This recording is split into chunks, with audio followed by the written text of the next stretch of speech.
Muito bom dia a todos. Peço desculpa pelo atraso, mesmo, peço desculpa.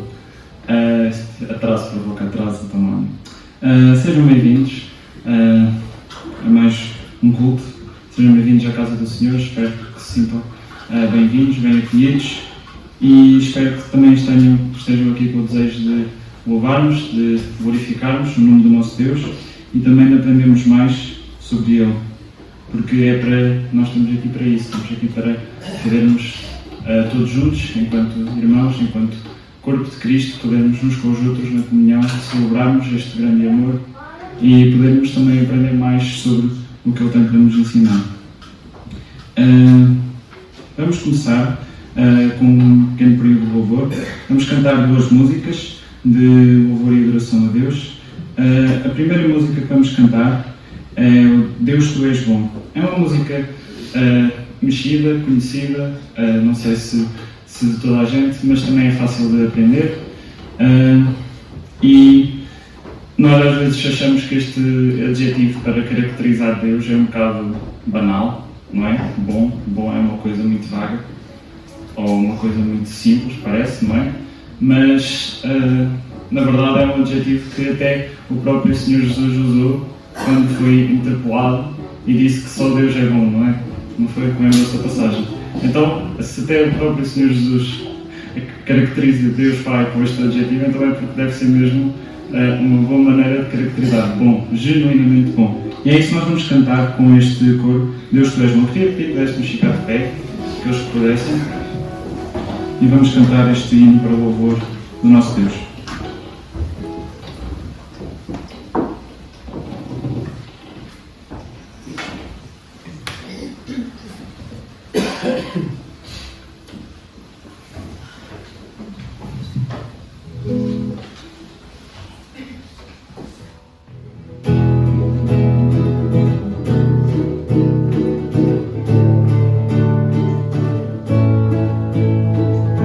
Deus, Tu és bom e a Tua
Então nós podemos cantar que Deus é bom, apenas Deus é bom.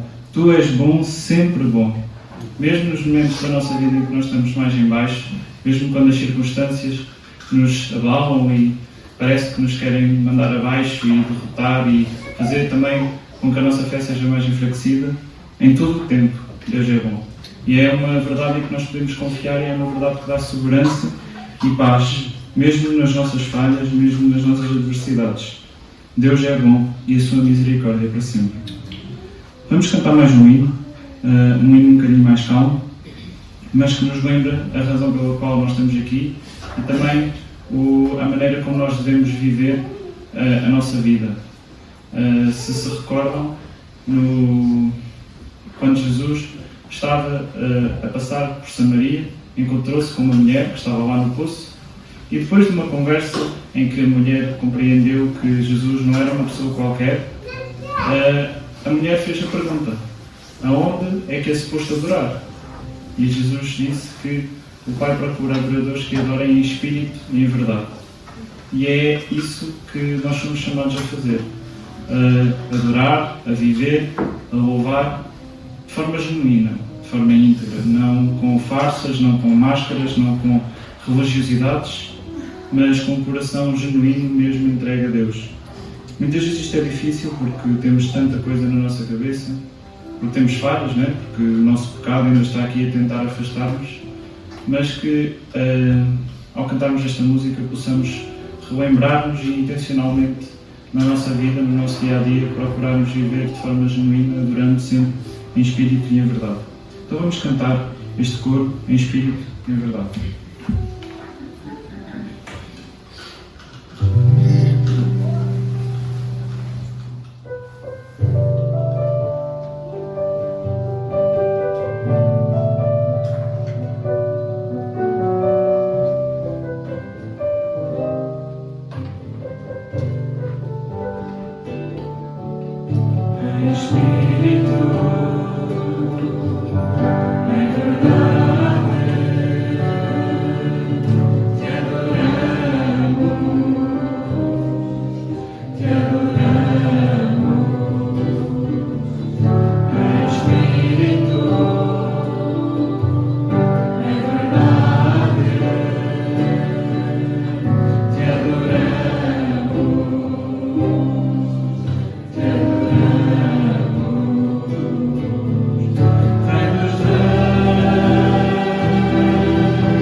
continuar a louvar, agora com um momento de oração. Queria pedir à Eunice Oliveira que nos pudesse a dirigir uma palavra de oração.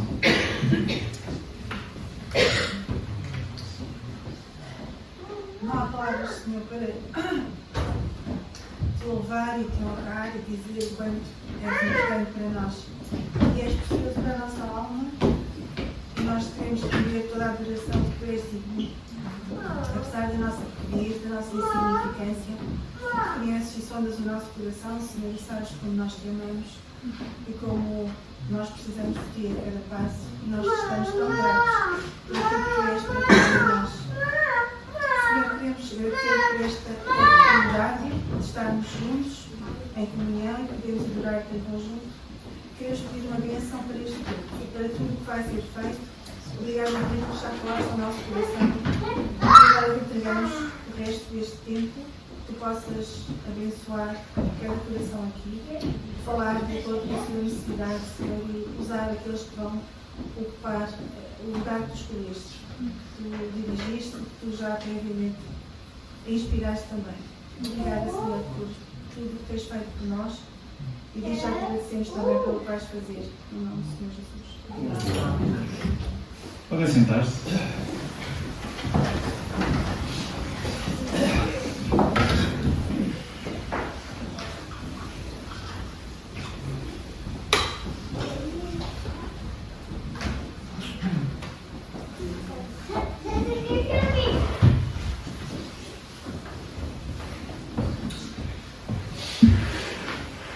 Mais uma vez, bem-vindos àqueles que chegaram entretanto.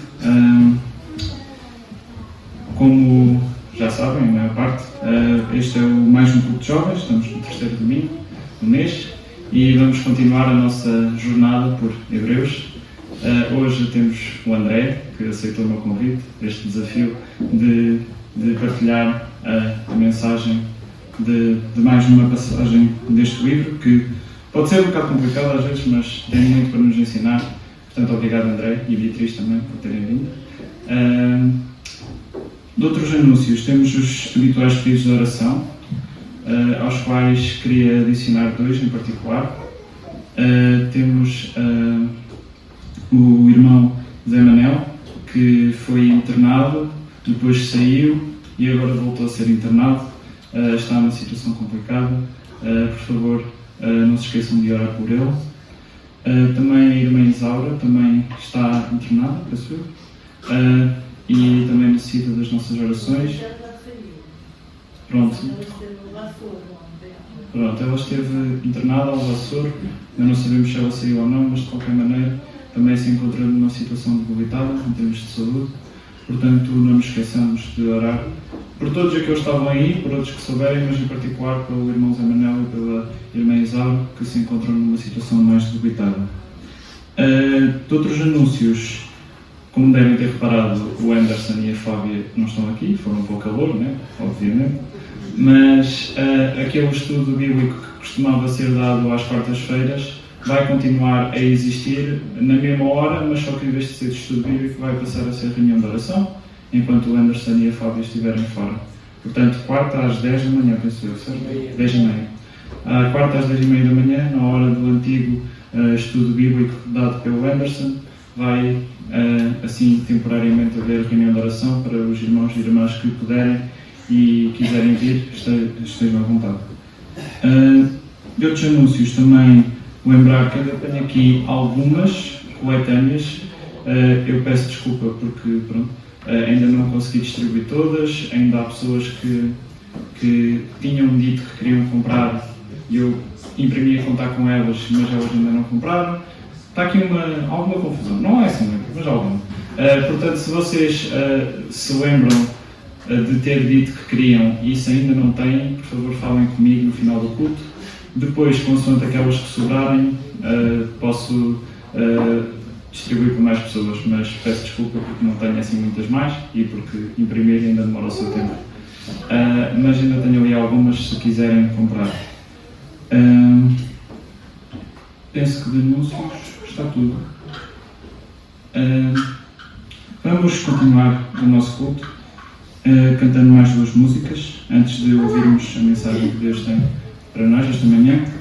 A primeira música que nós vamos cantar, uma música que já foi cantada aqui várias vezes pela Escola Dominical. Os alunos da Escola Dominical conhecem-no muito bem, porque cantámos aqui, acho que eu me lembro bastantes vezes até. É uma música que fala de duas coisas à partida diferentes, mas que depois se interligam. É uma música que fala da segurança que nós temos em Deus, na segurança que nós temos no seu sacrifício, através de Jesus, na segurança que nós temos porque Ele sempre cuida de nós, e ao mesmo tempo o desejo que toda esta identidade nos dá de que Ele venha restaurar todas as coisas, que Ele venha a fazer nova a criação, que Ele venha buscar aqueles que são seus e não só, que venha cumprir o plano definitivamente, restaurar aquilo que era suposto haver no início. E o título da música e uma palavra que se canta nesta música é uma palavra que é bastante conhecida dos irmãos e da maior parte dos cristãos, que é Maranata. Maranata, penso eu, significa mesmo ora vem Senhor Jesus. Então vamos cantar este coro, Maranata, de pé que eles puderem.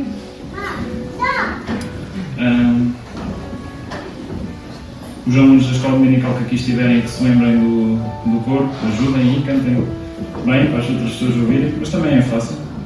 E vamos cantar com o coração disposto a perceber não só a nossa segurança que temos em Jesus, mas também o desejo que Ele restaure e que livre deste mundo todas as injustiças, todos os problemas causados pelo pecado. Então vamos cantar todos juntos esta música.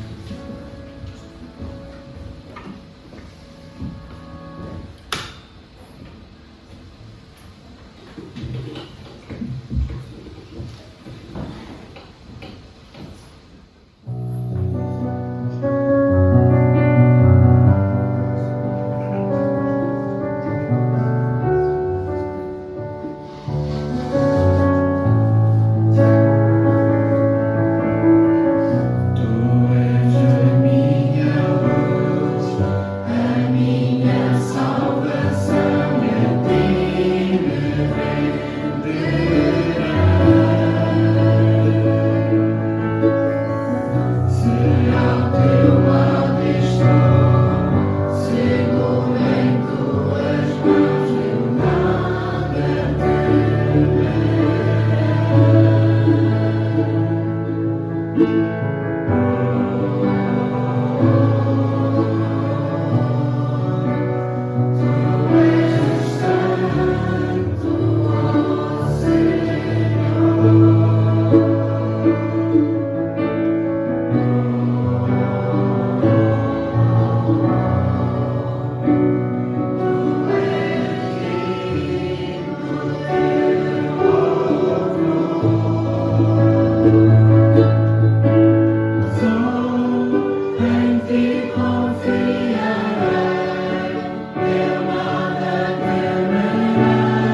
Só em ti confiarei, a nada temerei, em frente eu irei, pois eu sei que vivo estás. Que encorajamento, que motivação para atravessar o pior das fases, para atravessar as boas fases também. Só em Jesus confiamos, nada temeremos. Em frente andemos, porque nós sabemos que Ele está vivo, intercede por nós, nos ama. E foi graças a esse sacrifício, graças à sua morte e ressurreição, que nós podemos provar em primeira mão este grande amor. Que estas palavras sejam as nossas palavras diariamente, quer seja no trabalho, quer seja em qualquer outro sítio. Que possamos confiar nele plenamente e poder dizer que não tememos os homens, não tememos as circunstâncias, mas o nosso temor está nele e a nossa segurança também nele está. Vamos só cantar mais uma música para o louvor e honra do nosso Deus, antes de ouvirmos a pregação de hoje. Vamos aproveitar para levantar a coleta, a oferta para a obra do Senhor, e vamos cantar um hino bastante conhecido dos irmãos. Profundo amor do Pai por nós, tão vasto e sem medida, que deu seu Filho para fazer do vil o seu tesouro, que rude golpe para o Pai, chorando vira o rosto, ao ver as dores pelas quais os filhos vêm à borda. Realmente este amor é mesmo profundo e intenso. Não sei se é a melhor palavra para descrever, mas é um amor extremo, não é? Porque nós estávamos numa posição completamente desfavorável. Mas Deus não olhou à nossa condição, Deus não olhou àquilo que nós fizemos de mal, Deus não olhou às nossas falhas, à nossa tendência natural para voltarmos a pecar uma e outra vez, mas Ele amou-nos de uma maneira que nós não possamos compreender. Então vamos cantar este hino com louvor e gratidão por este amor que tanto nos deu, mas que foi alcançado com tanto sofrimento. Vamos cantar todos juntos Profundo amor do Pai por nós.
Pode sentar-se.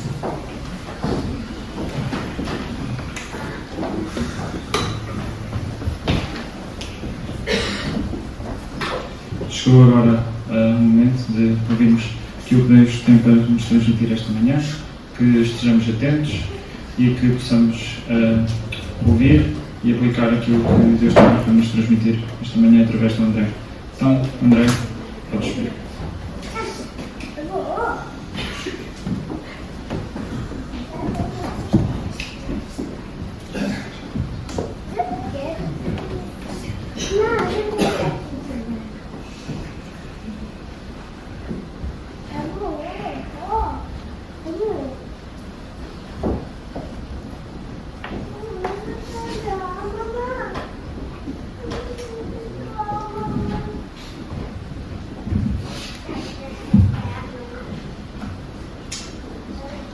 Bom dia a todos, olá.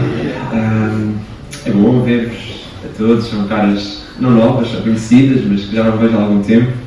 É bom poder estar aqui, a partir vindo de Leiria, não por muito tempo, daqui a uns tempos vai ser vindo de outra cidade, de Braga, fico alerta de spoiler. Quero agradecer ao Tiago pelo... Como é que está o Tiago? Está ali. Agradecer ao Tiago pelo convite, é bom poder estar aqui, como disse, é bom poder ver-vos a todos e é um privilégio poder partilhar a palavra de Deus convosco.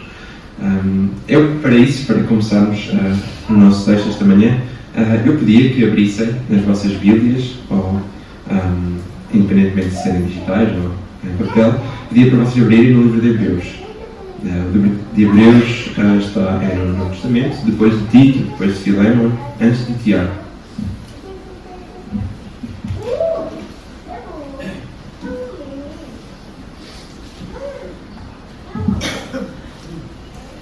Então, Hebreus, capítulo 3, versículo 7. A começar no versículo 7. Hebreus, capítulo 3, começar no versículo 7. Só dar um bocadinho de tempo para abrir. Diz assim, a palavra de Deus. Portanto, como diz o Espírito Santo, se ouvirdes hoje a sua voz, não endureçais os vossos corações, como na provocação no dia da tentação no deserto, onde os vossos pais me tentaram, me provaram e viram por 40 anos as minhas obras. Por isso me indignei contra esta geração e disse: estes sempre erram em seu coração e não conheceram os meus caminhos. Assim jurei na minha ira que não entrarão no meu repouso. Vede, irmãos, que nunca haja em qualquer de vós um coração mau e infiel para se apartar do Deus vivo. Antes, exortai-vos uns aos outros todos os dias durante o tempo que se chama hoje, para que nenhum de vós se endureça pelo engano do pecado. Porque nos tornamos participantes de Cristo se retivermos firmemente o princípio da nossa confiança até ao fim. Enquanto se diz hoje, se ouvirdes a sua voz, não endureçais os vossos corações como na provocação. Porque havendo alguns ouvido, o provocaram, mas não todos os que saíram do Egito por meio de Moisés. Mas com quem se indignou por 40 anos? Não foi porventura com os que pecaram, cujos corpos caíram no deserto? E a quem jurou que não entraria no seu repouso, senão aos que foram desobedientes? E vemos que não puderam entrar por causa da sua incredulidade. Temamos, pois, que porventura, deixada a promessa de entrar no seu repouso, pareça que algum de vós fique para trás. Porque também a nós foram pregadas as boas novas, como a eles, mas a palavra da pregação nada lhes aproveitou, porquanto não estava misturada com a fé naqueles que a ouviram. Porque nós, os que temos crido, entramos no repouso, tal como disse. Assim, jurei na minha ira que não entrarão no meu repouso, embora as suas obras estivessem acabadas desde a fundação do mundo. Porque em certo lugar disse assim no dia sétimo, e repousou Deus de todas as suas obras no sétimo dia. E outra vez neste lugar, não entrarão no meu repouso. Visto, pois, que resta que alguns deles entrem nele, e que aqueles a quem primeiro foram pregadas as boas novas não entraram por causa da desobediência, determina outra vez um certo dia, hoje, dizendo por Davi, muito tempo depois, como está dito, hoje, se ouvirdes a sua voz, não endureçais os vossos corações. Porque se Josué lhes houvesse dado repouso, não falaria depois disso de outro dia. Portanto, resta ainda um repouso para o povo de Deus. Porque aquele que entrou no repouso, ele próprio repousou de suas obras, como Deus das chuvas. Procuremos, pois, entrar naquele repouso, para que ninguém caia no mesmo exemplo de desobediência. Porque a palavra de Deus é viva e eficaz e mais penetrante do que espada alguma de 2 gumes, e penetra até à divisão da alma e do espírito, e das juntas e das medulas, e é apta para discernir os pensamentos e intenções do coração. E não há criatura alguma encoberta diante dele. Antes, todas as coisas são nuas e patentes aos olhos daquele com quem temos que tratar. Visto que temos um grande sumo sacerdote, Jesus, Filho de Deus, que penetrou nos céus, retenhamos firmemente a nossa confissão. Vamos orar. Pai, obrigado pela oportunidade que temos de meditarmos e refletirmos na Tua Palavra, para que tens para nós. Deus, nós acreditamos que a Tua Palavra tem poder para nos moldar, para nos transformar. Peço que nos ajudes neste tempo, esta manhã, ao nos debruçarmos nesta passagem do livro de Hebreus, que possamos estar atentos, que possamos ouvir aquilo que Tu tens para nós. Oramos em nome de Jesus. Amém. Então, este é o terceiro culto de jovens nesta série, entre aspas, do livro de Hebreus. E até aqui o Anderson e o Tiago Alves já tiveram a oportunidade de estar aqui convosco a estudar esta carta e já sabemos algumas coisas. Ou melhor, não sabemos algumas coisas que não sabemos ao certo quem escreveu a carta. Não sabemos se foi Paulo, se foi Apolo, se foi Bernabé ou se foi outra pessoa. Sabemos apenas, pelo capítulo 2 de Hebreus, sabemos apenas que o autor era alguém próximo dos discípulos de Jesus, alguém que conhecia ou que esteve próximo deles durante o seu ministério. Também não sabemos outra coisa, não sabemos ao certo quem eram as pessoas a quem esta carta era dirigida. Não sabemos onde viviam, não sabemos exatamente quem eram. O autor do livro de Hebreus conhecia estas pessoas muito bem, sabemos isso. Ele assume que elas têm um grande conhecimento das escrituras do Antigo Testamento, principalmente de toda a narrativa da história do povo de Israel. e sabemos que eles eram cristãos. Ao longo do livro de Hebreus, também nos são dadas algumas pistas, algumas pequenas pistas que nos dizem que aquela igreja, aquela comunidade, aquele conjunto de pessoas, de crentes, estava a sofrer perseguição, eles estavam a ser perseguidos e até mesmo que algumas pessoas estavam a ir presas por estarem associadas a Jesus. E como consequência disso, muitas daquelas pessoas, muita daquela comunidade, eles estavam a afastar-se de Jesus, muitos estavam a abandonar a sua fé em Jesus. E até aqui, como disse, ouvimos falar do judaísmo, ouvimos falar dos anjos, de Moisés e de Jesus também. E vimos que o autor do livro de Hebreus faz uma comparação. Ele compara o judaísmo com o ministério de Jesus. Ele compara os anjos e Jesus. Compara Moisés e Jesus. Na última reunião de jovens, vocês leram acerca de Moisés. Mas não como sendo ele o exemplo a seguir, não como sendo ele o modelo para a igreja, mas como aquele que veio primeiro, aquele que veio preparar o caminho. Lembram-se da analogia que na altura o Tiago deu do irmão mais velho? Aquele que vem primeiro, aquele que caminha primeiro, aquele que vai desbravando o caminho. O autor de Hebreus mostra-nos um bocadinho esse contraste entre Moisés e Jesus. Mostra-nos que a vida de Moisés aponta apenas para aquilo que havia de vir depois. A vida de Moisés aponta para Jesus. Este contraste destaca o facto de Jesus ser maior, de Jesus ser superior, ser melhor do que Moisés. Jesus é a personagem principal. Então estes contrastes que fomos vendo até aqui, nos últimos meses, entre Jesus e algo ou alguém, eles têm dois objetivos principais. O primeiro deles é colocar Jesus num patamar superior. Por colocar Jesus, mostrar que Jesus é melhor do que tudo e todos. Que Ele é merecedor da nossa confiança e da devoção também, da nossa devoção, nossa e do povo, na altura. Este contraste mostra também então mais uma coisa, que tem como objetivo também desafiar a comunidade para quem esta carta foi escrita a permanecer fiel. Apesar a Jesus, apesar de toda a perseguição. Então, ao longo do livro de Hebreus, vocês vão reparar que o autor vai deixando pequenos avisos repetidos para aquelas pessoas para que aquelas pessoas não se afastem de Jesus. E esta repetição é para relembrar, para destacar algo importante, algo em que vamos meditar esta manhã. Eu não costumo precisar de beber água, mas hoje estou com um bocadinho de seca e é engraçado porque vocês conhecem desde pequeno, eu estive sempre aqui, ali atrás, ou ali à frente, e lembro-me de muitos anos seguidos a ouvir uma expressão e que vocês de certeza que todos se lembram, ou quase todos se lembram, de um irmão que já não está aqui no nosso meio, nas varandas, que referia-se a isto como ouro transparente. E eu não sei porquê, entre muitas coisas que muitas memórias que tenho, esta ficou sempre. Cada vez que vejo água aqui, uma garrafa de água aqui no púlpito ou no outro púlpito, lembro-me sempre dessa expressão. Mas era só uma à parte.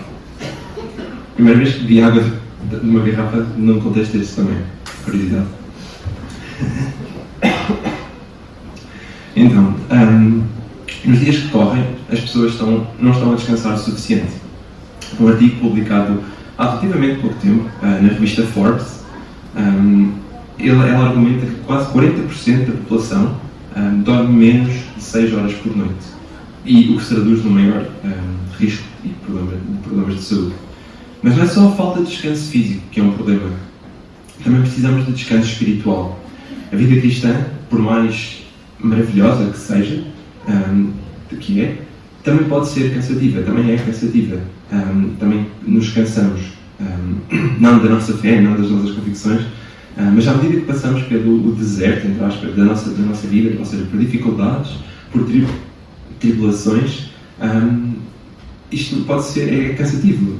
Nós, como seres humanos, estamos sempre à procura de um lugar onde possamos descansar, finalmente. E claro, Deus sabe disto.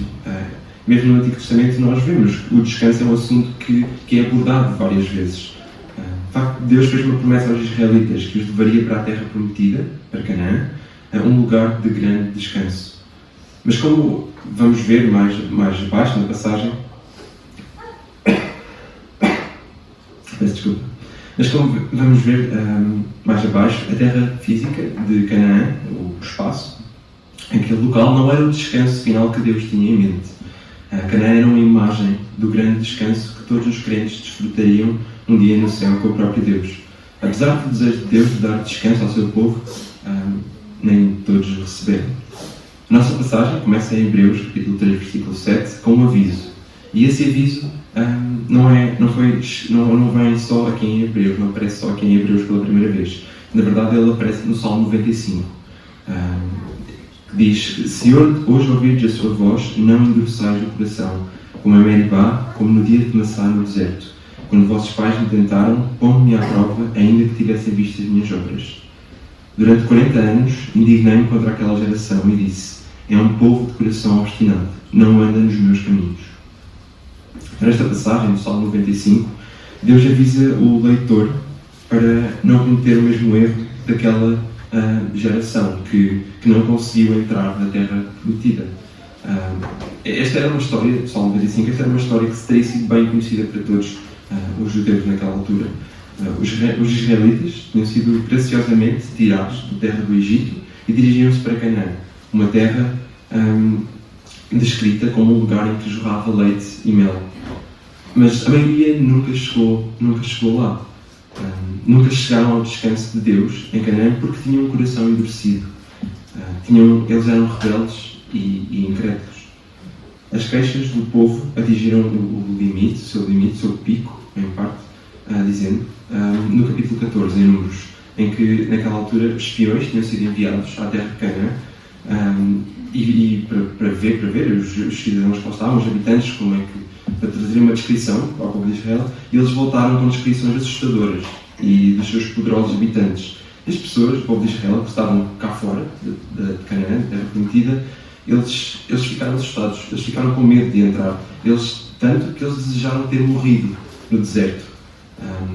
E, como resultado da sua desobediência, Deus disse: pela minha vida, diz o Senhor, certamente vos farei conforme o que pedistes. Vossos cadáveres cairão neste deserto. Nenhum de vós que fostes contados, segundo o vosso recenseamento, de 20 anos para cima, que contra mim murmurou, sim, nenhum de vós entrará na terra a respeito da qual jurei que vos faria habitar nela, salvo Caleb, filho de Jefoné, e Josué, filho de Nun. Então, Hebreus, capítulo 3, do 16 a 19, resume esta história que é bem conhecida, mencionando todas as razões pelas quais os israelitas não entraram na terra prometida. No versículo 6, tendo ouvido, o provocaram a Deus. Pecaram, versículo 17, foram desobedientes, demonstraram incredulidade. Tendo esta história da rebelião do povo de Israel em mente, o versículo 12 emite um aviso. Um aviso claro para os leitores. Ele diz: vede, irmãos, que nunca haja em qualquer um de vós um coração mau e infiel para se apartar de Deus vivo. Aqui chegamos ao segundo grande aviso do livro de Hebreus, contra o afastamento de Deus. É importante relembrar que o afastamento não é uma referência, ou não significa, não diz respeito a um cristão genuíno que perde a sua salvação, pelo contrário. É uma referência a alguém dentro da igreja que parece um crente, que parece que tem fé em Jesus, que acredita em Jesus, mas mais tarde prova de ter um coração incrédulo, de ser alguém que não acredita, que não acreditava. E há 3 aspectos para os quais devemos estar atentos neste aviso, 3 coisas para as quais devemos olhar. Primeiro, o aviso prova que ter grandes privilégios espirituais não garante a verdadeira fé que salva. Se havia algum grupo de pessoas no planeta que devia ter acreditado em Deus, eram os israelitas. Eles viram mesmo Deus, a forma como Deus trabalhou nas 10 pragas, na travessia do Mar Vermelho, o maná do céu, a água que saiu da rocha, a presença divina de Deus no tabernáculo. E mesmo assim, mesmo com todos esses privilégios, a maioria ainda não acreditava, eles não acreditavam. E quando se trata de quem é salvo, Deus tem o hábito de reverter um bocadinho as nossas expectativas. Há alguns que têm todas as razões para acreditar e ainda assim, mesmo assim, não o fazem. E há outros que achamos que de certeza que nunca vão acreditar no sacrifício de Jesus. E de facto, aquelas acreditam. E temos o exemplo de Paulo, alguém que perseguia os cristãos, estava no extremo oposto de um cristão, na altura, e mesmo assim, para muito choque nosso, ele creu, ele acreditou em Jesus, ele seguiu Jesus depois. Isto lembra-nos que a salvação está nas mãos do Senhor, não nas nossas. Segundo, este aviso aplica-se a cada um de nós. A nossa tentação é pensar, eu não preciso de ouvir este aviso, eu acredito em Deus, este aviso não é para mim. Mas os israelitas podiam ter dito a mesma coisa. E por esta razão, Hebreus, no versículo 13, diz-nos exatamente o que precisamos de fazer uns para com os outros.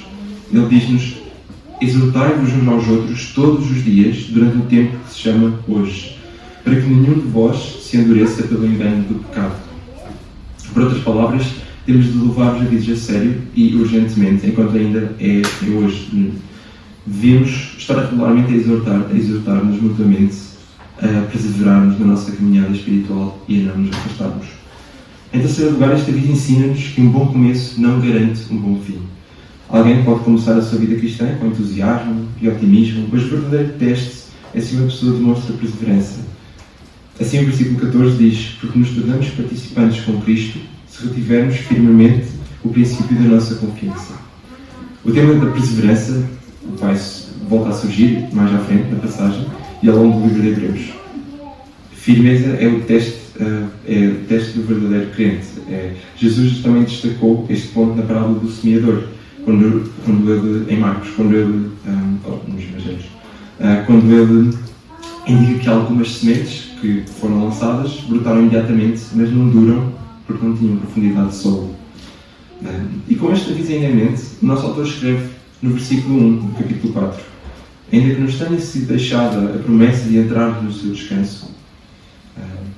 O versículo termina aqui. Ainda que nos tenha sido deixada a promessa de entrar no seu descanso. Por outras palavras, qualquer que seja o descanso, eu não estou constipado, mas deve ser aqui é diferente, tá? A temperatura aqui é outra. Mas por outras palavras, qualquer que seja o descanso que Deus ofereceu aos israelitas está disponível também para os leitores da carta aos Hebreus. E também está disponível para nós hoje. Afinal, o autor não está a pedir aos leitores da sua carta que façam as malas e se mudem para Canaã para aproveitar este descanso. Não. Este descanso só temos acesso pela fé. O versículo 3 diz-nos isto, diz, porque somos nós, os que temos crido, que entramos no descanso. Na verdade, este foi precisamente o problema da geração no deserto. Eles ouviram as boas novas, mas eles não queriam, eles não tinham fé. E aqui aprendemos uma coisa muito importante sobre a velha aliança. Embora tivesse cheio de estruturas externas, o templo, a terra, uma nação física, essas coisas apontavam para uma realidade mais completa, mais à frente, encontrada em Cristo. A terra de Canaã não era o maior objetivo de Deus para o seu povo, mesmo nos tempos do Antigo Testamento. O seu maior objetivo é que, por fé, se juntem a Ele no seu descanso celestial e eterno. O facto deste descanso não se referir a um descanso terreno é confirmado também mais à frente no capítulo, quando nos dizem que Josué não levou o povo de Deus ao descanso. Versículo 8. Este versículo é um ponto muito importante, especialmente para o público judeu da altura. Eles veneravam Josué, de certa forma, porque Josué era famoso, entre aspas. Josué tinha conduzido o povo de Deus à terra física de Canaã, ele tinha conseguido. E até mesmo por ter atravessado o Jordão, de forma milagrosa. Mas ele não os levou ao descanso final que Deus tinha em mente. O descanso final só poderia ser alcançado por um outro Josué, por um Josué melhor, que viria mais tarde para salvar o seu povo. E quando eu digo Josué melhor, estou a referir-me a Jesus. No fundo, a pergunta que esta parte da passagem nos deixa é: quem é que vais seguir? Aquele que só levou o povo a um descanso temporário e físico? Ou aquele que levará no descanso eterno a Deus, com Deus, no céu? Se o verdadeiro descanso pelo qual ansiamos é espiritual, então como é que isso se parece exatamente? Perguntam vocês. E nos versículos seguintes, o nosso autor introduz uma nova forma de pensar sobre este descanso. Ele diz-nos que é como juntarmos-nos a Deus no seu dia de sábado. Em Hebreus 4, versículos 3 a 4, lembra-nos do relato da criação. Embora as suas obras tivessem acabado desde a fundação do mundo, repousou Deus de todas as suas obras ao sétimo dia. No versículo 9, que mais à frente, vemos também que o versículo diz: ainda há descanso para o povo de Deus. Ou seja, aqueles que acreditam em Jesus podem juntar-se a Deus neste descanso eterno. E o que há de tão bom, e o que é que há então, afinal, tão bom neste sábado eterno? As nossas dificuldades, nossas mágoas, nossas tribulações finalmente chegarão ao fim. Nós sabemos isso. No versículo 10 também nos diz: pois assim como Deus descansou das suas obras, aquele que entrou no descanso de Deus também descansou das suas. A palavra obras aqui refere-se a aflições, a tribulações na nossa própria jornada no deserto, a caminho da terra celestial que nos é prometida. Quando chegarmos ao céu, a nossa jornada terminou e aí podemos finalmente descansar. Claro, deve ser reconhecido que não temos que esperar pelo céu para ter descanso na vida cristã. Assim que acreditamos em Cristo, assim que acreditamos em Jesus, podemos desfrutar de uma dimensão de paz, de descanso, mesmo agora, mesmo no presente. Mas, no entanto, todo o impulso geral da passagem é apontar para a frente, é apontar para algo que ainda não temos, que nos falta, algo pelo qual ainda ansiamos. O nosso verdadeiro descanso ainda está para vir. O livro de Hebreus descreve este destino em outros versículos como uma cidade que tem fundamentos, na qual Deus é o arquiteto e construtor, ou uma pátria melhor, isto é, a celestial, ou a cidade do Deus vivo, a Jerusalém celestial. Nós já descansamos em Cristo no presente. No entanto, ansiamos pelo derradeiro descanso que nos espera no céu, a nossa verdadeira terra prometida. Sabemos então que esta promessa de descanso celestial se mantém para os crentes no livro de Hebreus, mas também para nós, nos dias de hoje. O autor da carta diz-nos a seguir que, para aceitarmos esta promessa, há 3 implicações importantes que para as quais devemos atentar. Então, a primeira coisa que precisamos é de ter fé. Como já vimos acima, este era precisamente o problema do povo de Israel na altura de Moisés. Eles não acreditavam. E a falta de fé do povo é um lembrete que precisamos de fazer mais do que apenas ouvir a palavra. Crescer numa família cristã, fazer o devocional, ir à igreja, são coisas boas, são coisas muito boas, mas não são suficientes para sermos salvos.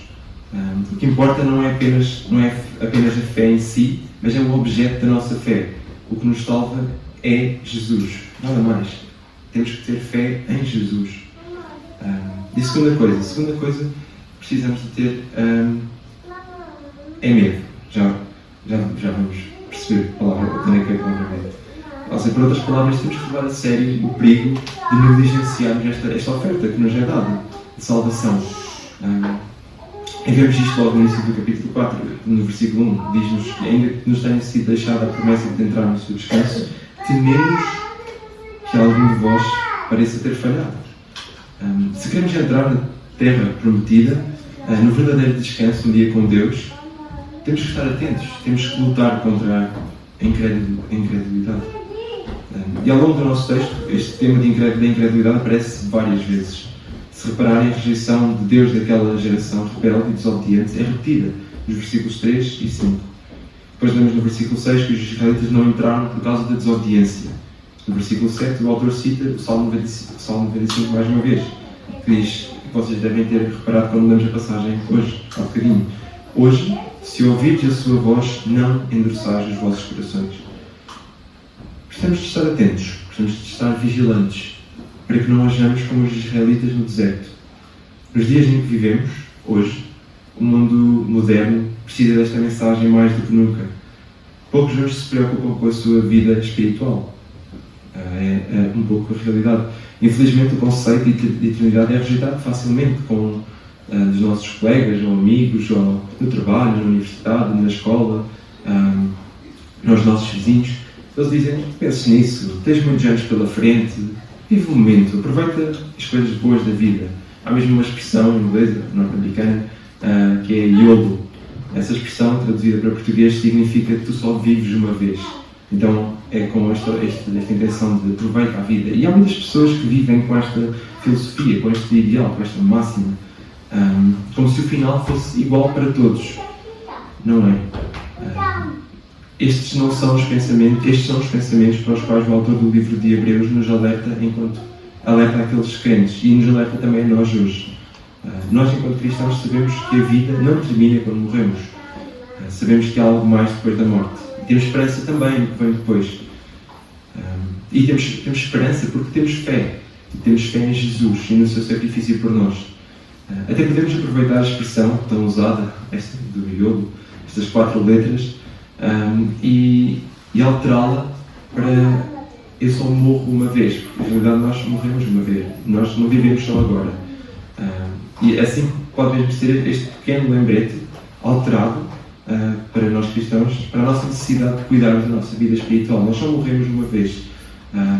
Nossa vida aqui é este bocadinho. Parece assim muito grande. Eu tenho 26, quase 27 anos e parece que não tenho muito tempo pela frente, mas se olharmos com uma lente diferente, a pensar na eternidade, a realidade é que estes 70, 80 anos aqui são tipo, não são isto, são tipo isto nem conseguimos ver comparado com. Então nós só morremos uma vez e precisamos de cuidar da nossa vida espiritual. Mas então, como é que podemos estar atentos e vigilantes? Como é que podemos examinar o nosso coração? A falta de fé do povo de Israel era evidente na sua desobediência, como já vimos no versículo 6.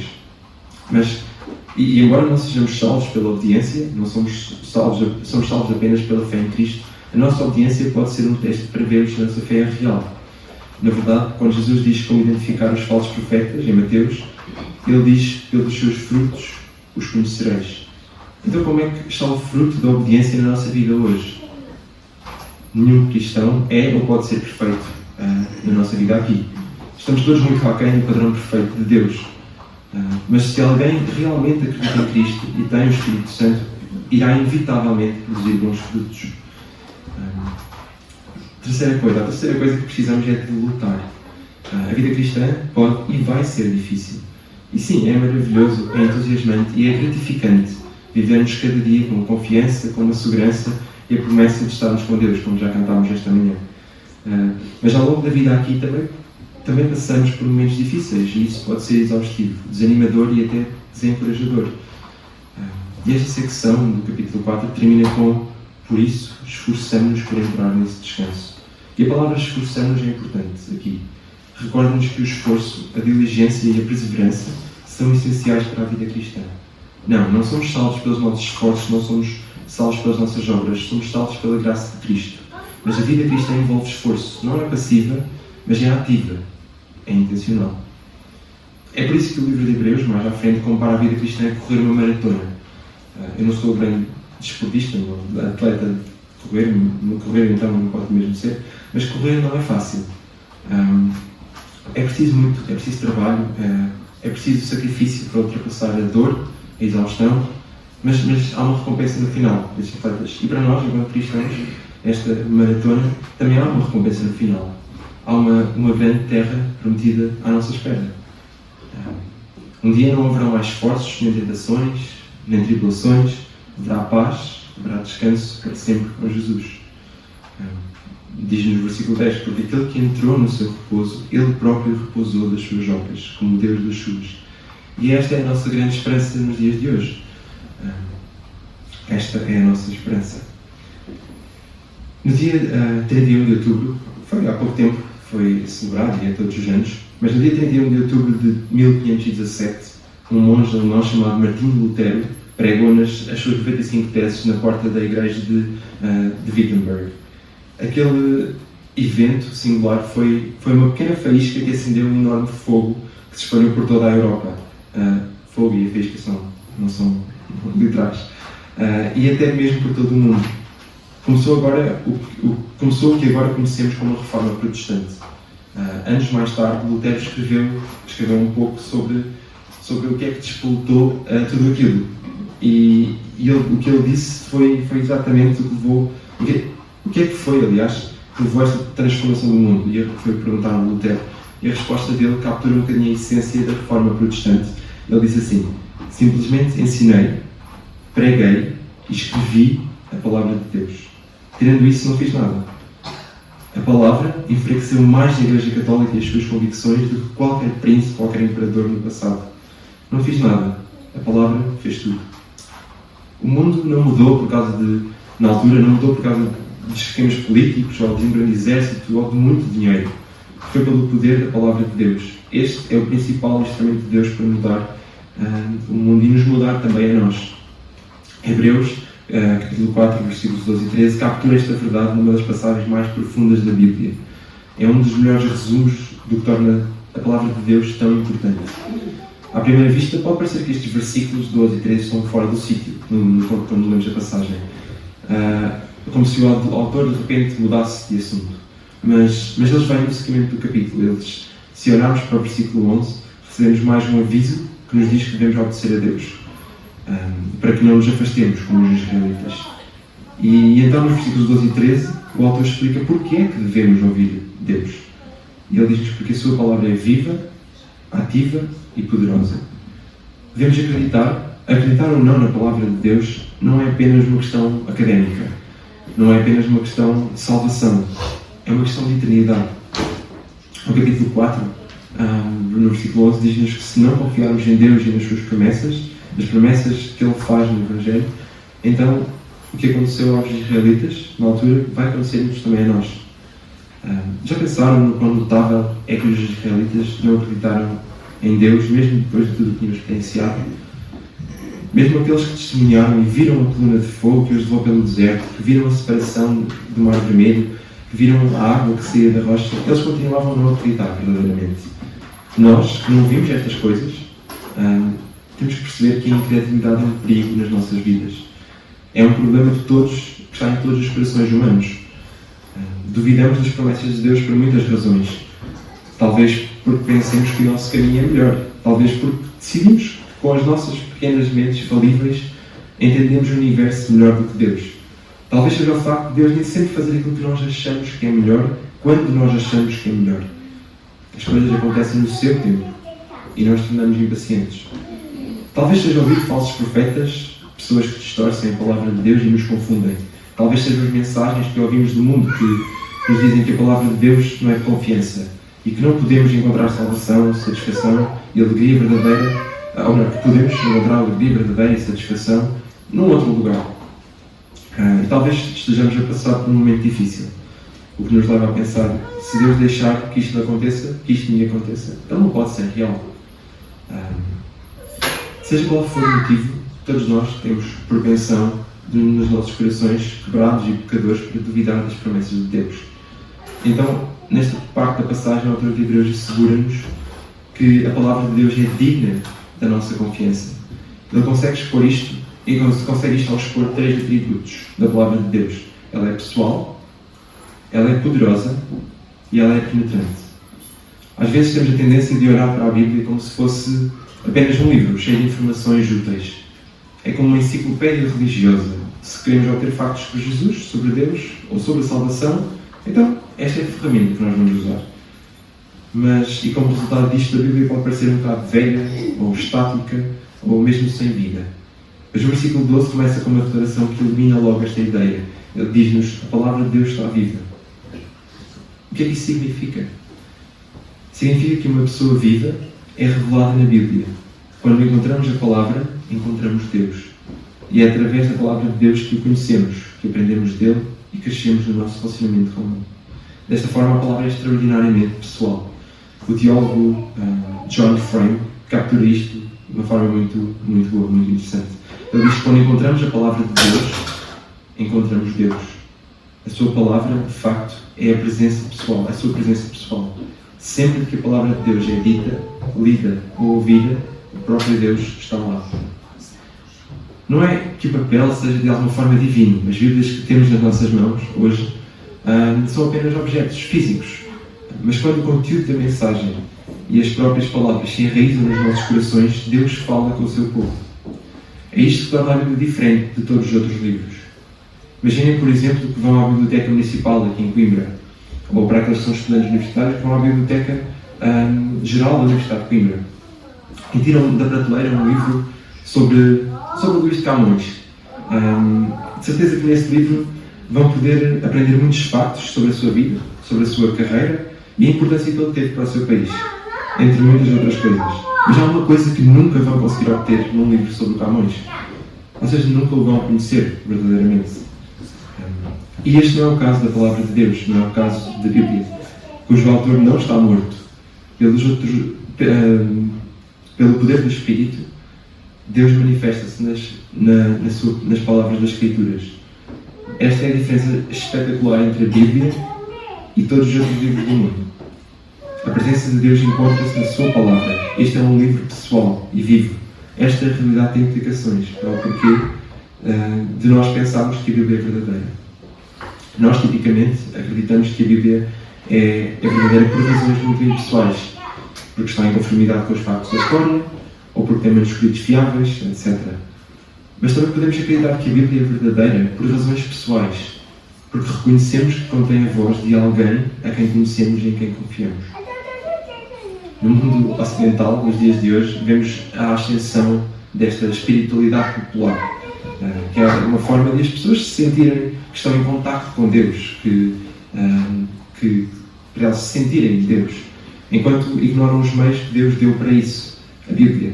As pessoas dizem que não querem ser constrangidas pela Bíblia.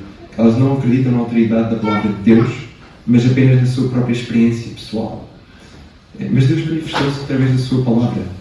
Esta é a forma principal de o encontrarmos e de interagirmos com Ele. Uma terceira implicação é que precisamos de reconhecer que qualquer contacto com a Bíblia é um assunto sério. Se o poder de Deus se manifesta através da sua palavra, então estudar a Bíblia não deve ser tomado de ânimo leve. Não queremos brincar com a Bíblia como se fosse um passatempo. Quando encontramos a palavra, encontramos o Senhor do Universo. Isto deve mudar um pouco a forma como nós pensamos sobre como estudamos a sua palavra. A segunda característica da palavra de Deus é que é poderosa. Não é apenas viva, mas também ativa. A palavra ativa, em grego, vem da nossa palavra em português, energia. A palavra de Deus não diz apenas coisas, ela faz coisas. Através da sua palavra, Deus está a trabalhar. Está a mudar, a construir, a condenar, a encorajar, a expor, a repreender, a dar luz, sabedoria, a traçar o caminho das nossas vidas e mostra-nos a sua verdade. No início, Deus criou o mundo ao falar. Quando Jesus foi tentado no deserto, ele usou o poder da palavra de Deus para repreender e afastar as mentiras do diabo. Podemos também recordar alguns dos milagres de Jesus realizados com o falar. Lázaro vem para fora, em João. Jesus acalmou o mar simplesmente dizendo: cala-te, aquieta-te, em Marcos. Este é o tipo de coisa que a palavra ainda faz. Já não temos Jesus ao nosso lado fisicamente, mas temos as suas palavras nas Escrituras. E essas palavras são ativas. Segundo Timóteo, diz-nos: toda a Escritura é divinamente inspirada e proveitosa para ensinar, para repreender, para corrigir e para instruir em justiça, a fim de que o homem de Deus tenha capacidade e pleno preparo para realizar toda a boa obra. As Escrituras são suficientes para tudo isto. São tudo aquilo que precisamos para viver uma vida de serviço a Cristo. Nós, no entanto, seres humanos, recorremos a outras coisas, muitas vezes. Se vocês forem à Bertrand, se vocês forem à FNAC, ou à Livraria Almedina, ou a qualquer outra livraria, vocês, não sei se já repararam, mas se não, vão reparar que no tamanho da secção, na parte de livros, no tamanho da secção de autoajuda que eles têm, ou até mesmo a quantidade de conteúdo, de conselhos de vida que existem nas redes sociais. E embora tais coisas possam, por vezes, fornecer introspecções úteis, de graça comum, as pessoas estão a ignorar aquilo que verdadeiramente precisam, a palavra de Deus. E a última característica da palavra de Deus é penetrante. É mais afiada do que qualquer espada de dois gumes. A referência a uma espada de dois gumes é uma referência que os crentes, na altura, para quem esta carta foi escrita, reconheceriam.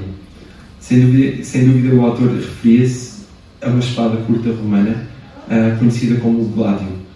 Eu não sou muito conhecedor de história, gostava, mas não sou. Admiro quem é e conheço várias pessoas assim, que gostam. Então, e esta espada, esta não era uma espada padrão, esta, aliás, não era uma espada daquelas espadas compridas que nós vemos nos filmes dos tempos de cavaleiros e de castelos. Não, esta era uma espada padrão das legiões romanas. Era uma espada curta, mas afiada, e era feita para trespassar a armadura do inimigo, num combate mais próximo, corpo a corpo. Da mesma forma que a palavra de Deus foi desenhada para cortar, da mesma forma a palavra de Deus foi desenhada para cortar. Na verdade, é feito para penetrar a substância mais dura do planeta. Não é granito, não é diamante. É algo ainda mais duro, o coração humano. Sabemos disso, claro, porque provavelmente já tentámos alcançar o coração de outra pessoa, conhecida ou colega, mas estando endurecido por causa do pecado não conseguimos. Certamente também já tentámos alcançar o nosso coração, e percebemos que também pode ser teimoso e traiçoeiro. E como resultado disto, às vezes desistimos e tentamos mudar o exterior e não o interior. Então colocamos uma máscara, desempenhamos um papel, parecemos bons cristãos, vamos à igreja, mas depois outras coisas podem continuar uma confusão. Sabemos que a verdadeira uma mudança duradoura, tem que começar pelo coração. E esta é a única coisa afiada o suficiente para lá chegar, é a palavra de Deus. Deus deu-nos este instrumento divino que foi feito para transformar o coração. A palavra de Deus expõe quem realmente somos, ao discernir os pensamentos e as intenções do coração. A palavra de Deus não é apenas uma maneira de conhecermos Deus, mas também uma maneira de nos conhecermos melhor a nós mesmos. Quando lemos a Bíblia e a deixarmos penetrar no nosso coração, vamos descobrir coisas sobre nós que nunca tínhamos visto antes. Veremos as nossas verdadeiras intenções, os nossos verdadeiros motivos e o nosso verdadeiro caráter. Todos nós fazemos resoluções sobre a forma como gostaríamos de mudar, mas não podemos mudar-nos a nós mesmos a menos que tenhamos uma percepção exata do que fazer ou de onde começar. Tentamos esconder quem realmente somos uns dos outros, de nós mesmos e de Deus. Mas o versículo 13 diz-nos que não há criatura alguma encoberta diante dele. A palavra de Deus mostra-nos quem realmente somos e quais são os nossos verdadeiros problemas. Por que isso é importante? Perguntam vocês. Porque se não lidarmos com as coisas no nosso coração que nos estão a fazer tropeçar, então podemos ficar como os israelitas, a duvidar, a desacreditar e a afastar-nos de Deus vivo. A palavra de Deus faz uma cirurgia na nossa alma para evitar que nos afastemos e que percamos o descanso que Deus nos prometeu. Na sua palavra, Deus está pessoalmente presente. Através da sua palavra, Ele age de forma poderosa. E pela sua palavra penetra onde nenhum ser humano pode chegar, no coração humano. A palavra de Deus é de confiança? Devemos confiar nela e acreditar nas suas promessas? A resposta é sim. Chegamos ao final da nossa passagem de hoje, ao versículo 14, e ela termina com o autor de volta ao tema de Cristo como sumo sacerdote. Vocês já viram no mês passado, capítulo 3, no verso 1. Ele está a mostrar-nos que Jesus é melhor que os sacerdotes, que os sumos sacerdotes do Antigo Testamento. Desta vez são-nos dados mais pormenores sobre o porquê e sobre a diferença que isso faz. Sozinhos, todos nós estamos numa posição perigosa ao estarmos perante o juízo final de Deus. Precisamos de alguém que fale por nós, precisamos de alguém que haja por nós, que interceda por nós e que nos represente. No Ocidente, onde todos valorizam a independência, a autossuficiência, acabamos facilmente por aplicar isto também à religião. Mas a mensagem de Hebreus 4:14 é que precisamos de um intercessor. Sozinhos não conseguimos. Os israelitas tinham sumos sacerdotes que se apresentavam perante Deus em nome do povo e por isso já sabiam que não podiam estar perante o Deus Santo por mérito próprio. Mas o que vão descobrir no próximo mês também é que aqueles sumos sacerdotes não conseguiam fazer o trabalho. Eles só contavam para o derradeiro sumo sacerdote, Jesus. Então, resumindo tudo o que nós vimos esta manhã, recebemos um aviso, um convite e uma esperança. A esperança é-nos dada em Jesus. Sem Ele não havia ninguém bom o suficiente, perfeito o suficiente, santo o suficiente para interceder por nós perante Deus. Só Ele é suficiente para nos resgatar e salvar da condição de pecadores. O cumprimento da lei não é suficiente. Moisés não é suficiente. Os sumos sacerdotes não são suficientes. Apenas Jesus. E se acreditamos em Jesus, se somos cristãos, Sabemos que ao longo da nossa vida aqui podem e vão surgir momentos mais difíceis, quer eles sejam perseguição, tentação ou sofrimento. E por isso recebemos também um aviso. A incredulidade é um perigo nas nossas vidas. É um problema que está em todos os corações humanos. Duvidamos das promessas de Deus por muitos motivos, como já vimos. Então, somos assegurados que a palavra de Deus é digna da nossa confiança e encorajados a estarmos regularmente a exortar-nos mutuamente, a perseverarmos na nossa caminhada espiritual e a não nos afastarmos de Deus. Mas também nos é feito um convite, que é o terceiro ponto, um convite. Esse convite é real para aqueles que já conhecem Jesus. Esse convite dá-nos, como se fosse uma luz ao fundo do túnel, esse convite dá-nos esperança no meio de um mundo de mágoa e de dor. Este é um convite para experimentarmos um descanso inigualável, um descanso eterno com Deus. Com isto em mente, gostava de deixar algumas perguntas para nós refletirmos. O que é que nos faz duvidar, reclamar ou desobedecer no nosso relacionamento com Deus? De que maneira é que estamos a ser tentados a duvidar da veracidade e do poder da palavra de Deus? De que maneira é que tentamos representar-nos nós próprios perante Deus em vez de reconhecermos que precisamos de Jesus? Vamos orar. Agradecemos-te, Senhor, porque Jesus é maior e superior a Moisés e aos sumos sacerdotes. Ele é perfeito, santo, Ele é Deus. Agradecemos-te porque só por Jesus e em Jesus temos acesso a Ti e ao Teu Espírito e à Tua revelação na Tua Palavra. Estamos também gratos pela Tua promessa de um dia podermos experimentar o verdadeiro descanso contigo na glória. Oramos que, enquanto irmãos na fé, nos possamos exortar uns aos outros para que não caiamos na incredulidade e desobediência, para que possamos perseverar na nossa caminhada aqui.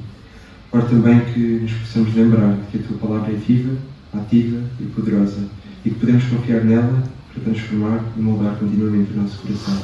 Agradecemos e oramos isto para a Tua glória e em nome de Jesus. Amém.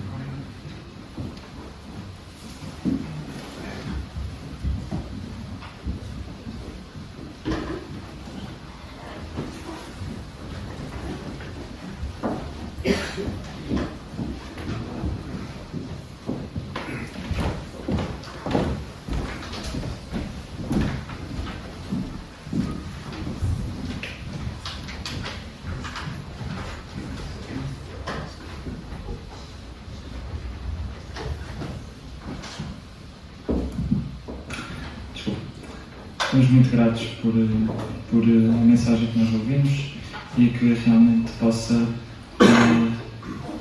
estes avisos, mas também esta esperança, nos dar um ânimo dobrado para a nossa vida enquanto cristãos.